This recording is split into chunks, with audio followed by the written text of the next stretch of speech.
What's up, everyone? I'm your host, DJ, aka Sexy Bad Choices, aka the Indicable D. See what I did there? Instead of saying the Incredible D, it's the Indicable D. I came up with it while watching She-Hulk. I'm Sean MF Ross. What the MF stand for? I have no comment. And last up, I woke up from a nap for this, so He woke up like this. I'm Avery. Marcus did a nailed thing. it. And now you know who we are. Press X Star Podcast is a weekly show where we talk about the latest gaming news, review the biggest games, and give you our thoughts on the games we are playing. Our goal is to expand the video game media landscape through an underserved point of view. Now, with that being said, I think we can do the thing that we always do, where we jump into and then that.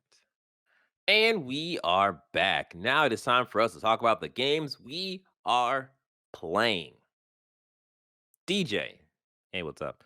What have you been playing? Well, first, thank you, DJ, for asking me what I've been playing. I really appreciate it. I have been playing a demo. I guess, essentially, two demos, right? I have been playing a demo called Wo Long Fallen Dynasty. Neither of you guys played this demo, right? No, I No, have no we interest. already know how my view He on don't like demos demos. is. I'm not going to play it. I'm not going to download the shit to my console. I'm not going to go through my games and be like, here's your 15 demos. I'm just like, I can't even access it after the fact. It's entirely useless. If I'm already interested in the game, I'll play it at release. And and I'll give you my impressions for that. I'm ready to lose money, motherfuckers. Marcus, play Jay-Z. Money ain't a thing. Oh, it 100% is a game, but I am it 100% is a problem, but I am committed to video games. I got nothing else right now, guys. Just be thankful he's not committed to coke. I haven't seen my friends in 6 months. But you see us every week. Some of y'all, my friends, they know who they are.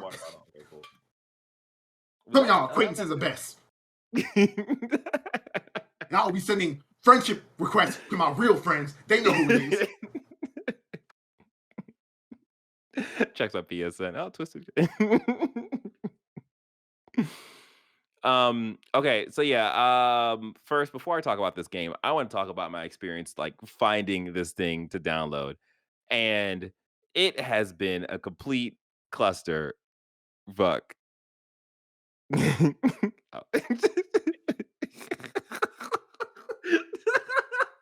Fucking hilarious. Anyway. Oh man, we're funny.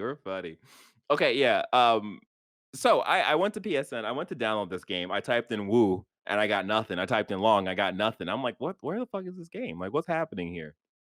I had to go on Google and type in Wo Long Fallen Dynasty, and I had to go from my phone onto the PlayStation Store to download the demo on my console that I was sitting in front of. I don't know what the hell is They wrong were with trying to this. promote the app more. That's what that was. They did. They nailed it. Because I had to go to Where my you app. messed up is that you should have typed in Wu-Tang, Enter the 36 Chambers. That's all you need, my Long brother. Dynasty. Like I said, I have no experience with downloading this demo, but this definitely sounds like a PlayStation Store issue, which I've had for ages. Yes. Yeah, it's nothing to do with this demo. Yeah, the searchability on their store is incredibly bad. And like, even if you know what you're looking for, it will be the last thing to show up as you type it in. You can type in the entire name and sometimes it won't show up. Exactly. Like sometimes I'll look for a game and it will tell me the DLC for that game before the actual game itself. Yes. It's so fucking bad. But I love it. I'm addicted to it. Marcus, play the Tyler 1 clip. You know what it is. Oh god. So, all right. So I finally got the demo. I played it, and I spent maybe about 3 hours in total with this demo. When I first started, I had all of the pangs of Elden Ring in terms of, oh god, I'm gonna have to figure out how this like combat system works. I'm gonna have to get like accustomed to dodging in this game and learning how to parry in this game and understanding the frames and all that crap that I had to like inundate myself with Elden Ring before I was like able to really like push through that game. Yeah. Mind you, I said I only played 3 out of this, so I didn't even get a chance to really do any much of that. What I did do was play the tutorial of this, and I found the tutorial very interesting. Now, this game, if you look at the game, it looks very much so like a PlayStation 2, PlayStation 3 character action game where you're like hacking and slashing, you just kind of cutting through people and then you kind of move on to the next person. Mhm. It has the look of that, but then if you actually look at the damage you're doing, like, you're doing, like, chip damage, and that's where it kind of threw me off because I felt like I'm doing more work than what I'm, like the results that I'm getting. Your output and your input ain't matching. Yeah, yeah, and it felt like that's very it didn't feel good. Like, as much grief and stuff as I give Elden Ring, I think that they did a good job of, like, Making if you you're a more weak powerful. character, yeah, Yeah. like, you're not really, like, doing super strong attacks, and even, like, when you are doing an attack that actually affects the enemy, you see that, and it feels, like, good.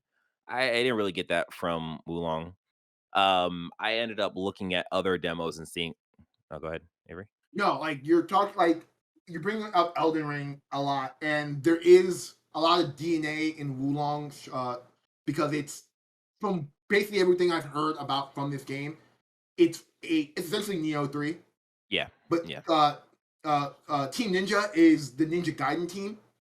So Mhm. essentially, they're not like they make character action games with the difficulty of an Yeah. Elden Ring. So they operate on different they operate on different but similar wavelengths.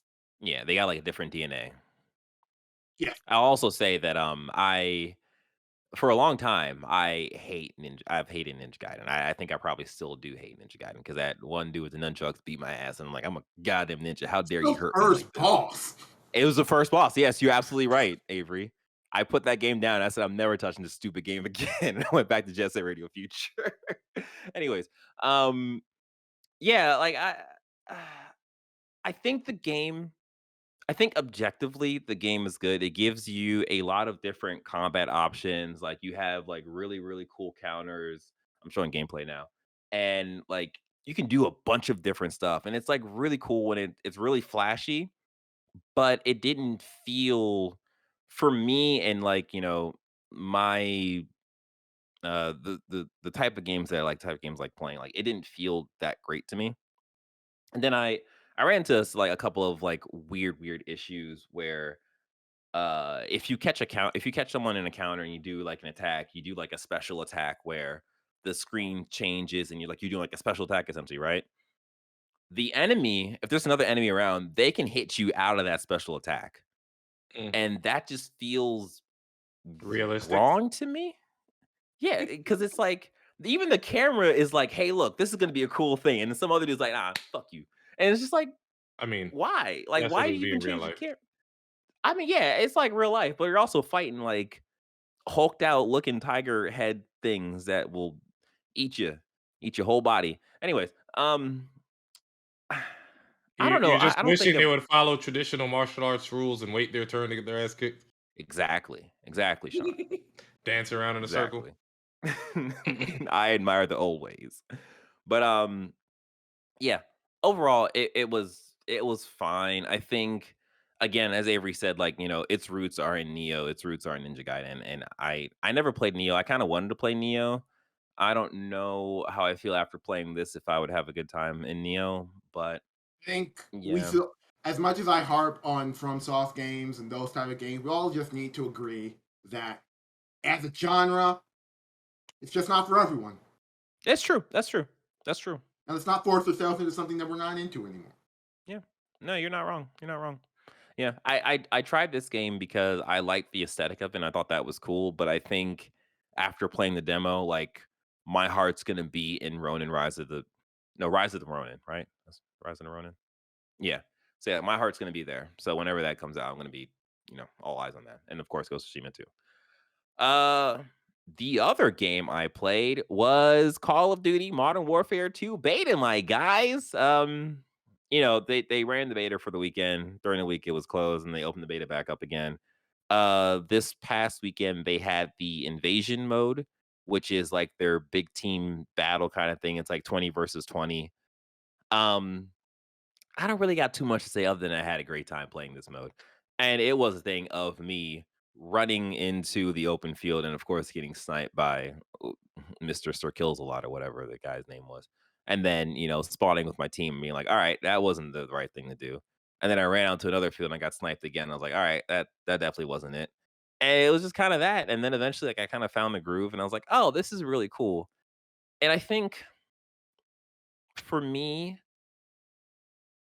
my main problem with battle royale games and why I never really stick with them is that I like I like being in the action, but Mhm. then if you're always in the action in battle royale games, most likely you're dead, right? Dude, Because that's when you feel alive. That's when you feel alive. right? When you drop into fucking when you're on World's Edge and you drop into Frag East and you just happen to land on the beacon building and you may or not get a gun and 10 other teams get the guns and you insta die and jump back to the lobby. You do that shit again and again. Ooh, and Avery it's knows my so fun. vibes. He has to tell me to stop punching. Like I would much prefer Sean die trying to get a gun than die trying to punch someone out. So yeah, like that's my main problem with just battle royals. It's just that like I want to I want to spawn back and try Mhm. again rather than like going back in the menu and like loading up the game and having to wait for the people to fill up. Yeah. So I just like the ability of just like, coming back and like still trying to complete whatever the objectives they had or whatever. So it was just fun time. I I made a promise to you guys about Overwatch 2, and I plan on keeping that promise. But when October 28th roll around, guys, I'm gonna do my darndest to What's what's coming out? Call of Duty Modern Warfare 2, my guy. Oh, yeah. October 28th. You pre-ordered it. It's gonna be on your console. I'm gonna play the singles. I'm gonna play the Overwatch single comes out on player. October 4th. Why is this even an issue? No, I know. What I'm saying is that like, well, I would imagine that we're gonna be playing Overwatch Please, longer please, just don't than make any empty promises. Next, please. 20. Shut the fuck up. Shut up. We're gonna get to the first battle pass and be like, nah, this ain't it. Don't make promises, DJ. Just keep it Oh moving, my man. gosh. Yeah, I mean that's pretty much it. That's the games that I've been playing. So before we jump into the games that Avery's been playing, hey there, if you've been sticking around with us, you've been having a great time, just kind of jamming and relaxing. Yeah, relaxing and jamming don't really rhyme. So what you can do is you can like this video podcast. You can hit that subscribe button, and you hit that notification bell. Because if you do those three things, I have a lot of spit in my mouth again. Jesus. If you do those three things, we will greatly appreciate it. And then you can pause the podcast. You can leave a review if you're listening to us, because we greatly appreciate that too. And then you, of course, unpause the podcast to listen to the rest of this content, because this content is gold and you like gold. Because gold never fades. Is that what they say? Gold never fades. Yeah. Or you could just say Anyways, black never cracks. oh, that's even better. Oh my god. Black never cracks. We invented that. No one else can take that from us. All right, Avery, what games you been playing? So I am once again deep dive. I'm deep diving into my Return to Cyberpunk. As we all know, He as said it. the deep He said lore, it. He said deep dive, Cyberpunk. Look at that guy making connections. the deep lore on me in this podcast is that when Cyberpunk came out, I had a copy for a console. I also just bought a brand new PC, and when the early news came out about how bad Cyberpunk was on console, I was like, fuck it. Let me get that shit on PC. Played it on You made PC, the right loved choice. it on PC, and said, you know what? I will come back for it on console. Time has passed. I played it. I watched Edge Runners, got obsessed with Cyberpunk again, and said, fuck it. There's a 25. It's only like $25 on console. fuck it, let me buy a console copy on the new PS5 version and play it. And I've literally been playing Cyberpunk as the only thing for the last fucking week. I've done nothing else but play Cyberpunk. Wow. I still love that game. I still think it's as good as it was back in the day. Every once in a while, I get to a scene, and I'm like, ooh, I remember how fucking good this scene was. I don't even give a shit. That male V is a fucking not that compelling of a character. He has a weird voice. It's like just the other characters around him are just fucking fantastic. And I'm now at a high enough level at the game that I'm able to actually build out an interesting character to play with and have a different combat style than I used to. When I played on PC, I played a very stealth-focused character where I just walked behind everyone and took everyone out and ended up in gunfights. Now I'm playing a Netrunner where I'm just like walking into a room, scanning everyone, and then popping every fucking daemon in my arsenal and killing everyone before I walk through the room. It's so fun. The game is fundamentally broken, but I'm having the time of my life. No. You need tranquilizer rockets, my friend. Oh yeah, I remember that being a thing. Oh man. But then what I ended up doing now is that I lost my train of thought. Yeah. So Cyberpunk. So Deathloop. Yeah. Deathloop released an update called the Golden Loop update that involved a bunch of new content as well as an expanded ending. I still have the game on my console because I want to get the platinum in it, but certain factors, which I'll get to, have prevented me from getting the platinum. But Sean. no, don't do that to him. Don't do that to him. I will leave this podcast before I let you put the blame on him. London. Not you can't even blame London. You can't even play London. Can't even blame her. Can't even blame her. Throw your child under the bus. I won't let you put the blame on that girl's head. She doesn't deserve this. Anyway, Oh man. But in all seriousness, so yeah, the Golden Loop has a brand new ending. So I was like, okay, let me check out this ending. I haven't played Deathloop in 6 to 8 months. So it was like, oh, I have to remember what the sequence of events I have to do to actually beat this game is. Oh yeah. And I'm like, do I have the patience to get good at this game? again, Or go back to Cyberpunk. I don't have the patience. So I dropped that shit down to one hit kills for everything. I just picked up, I just got my pistol that has a bunch of ammo in it, and I just like sprayed everyone and just like walked through to the end of the game. And I don't like the ending, the new ending, the golden ending. I don't think it's worth it. I don't think it's worth it. It was it's what the golden loop ending does is it gives more context to what happens to everyone after you break the loop. But in regard to how it actually deals with the actual game's ending, it doesn't really answer any other questions. It's been long enough. You could spoil the ending. Okay, so the end of the game is, well, the big reveal in Oh, Deathloop. sorry. Sean. The big reveal in Deathloop is that Juliana is Colt's daughter, and that Okay. a lot of her relationship trying to kill you is based on him not knowing that initially and him trying to break the loop initially. So you meet her at the end of the game. She tells you that, hey, there's 3 options we can do. We can't do nothing. We'll loop again and we'll keep having fun trying to kill each other. Yeah, it's fun. Or you kill me. You wait till the day ends. We start this over again, and I come at you with a vengeance. Yada yada. Or 3, you kill me, break the loop, and our relationship is over. Cole kills her, breaks the loop, and that's the true ending. But the gold ending reveals to you that everyone wakes up realizing, oh shit, we're not looping again. So all the crazy shit that we've been doing, we can't do that shit anymore. And it ends with Colt with a bunch of followers walking out into the sunset ominously. And I'm like, it doesn't really answer my issues with like, how does this world exist? What's a Colt backstory and all this type of nonsense. So I was like, I didn't really enjoy it. Okay. All right. Sean, you can. Yeah. You good? yep. Turns out Colt's a monster. Son of a bitch. Is it because he's black? Yes. He's a Barney. Okay. Okay. Well, that has been. I think we did it, right? Well, Sean, you want to talk about anything? Nah, man, I ain't got No? nothing new. I've been playing Yakuza and Yakuza Okay. and more All Yakuza. right. Keep on being that Yakuza. You know what I mean? Mm. All right. Well, I think that's it. I think we have talked about the games we have been playing. We hope you enjoyed listening to this podcast as much as we enjoyed making this podcast. I have completely forgot how to end this show. Has it been that long? It hasn't been that long. It's been just a week. What the fuck? A week in one day. A week and one. That one day got me. Um, don't forget to rate and review this podcast. Rate and review us because we want your praise. We want your praise. So if you are listening to us, please pause this podcast, leave a review. We'll enjoy your review. We'll read your review and we'll read it on this cast. If you are watching, please like this podcast slash video. Hit that subscribe button, hit that notification button because we need those things. Also, remember, if you miss anything, you can find all details and more on our website at pressx2start.com. Until next time, we'll be talking more about video games. Join us. It's amazing. Take care. Be safe. Wash your hands and play some games. Peace. Yay.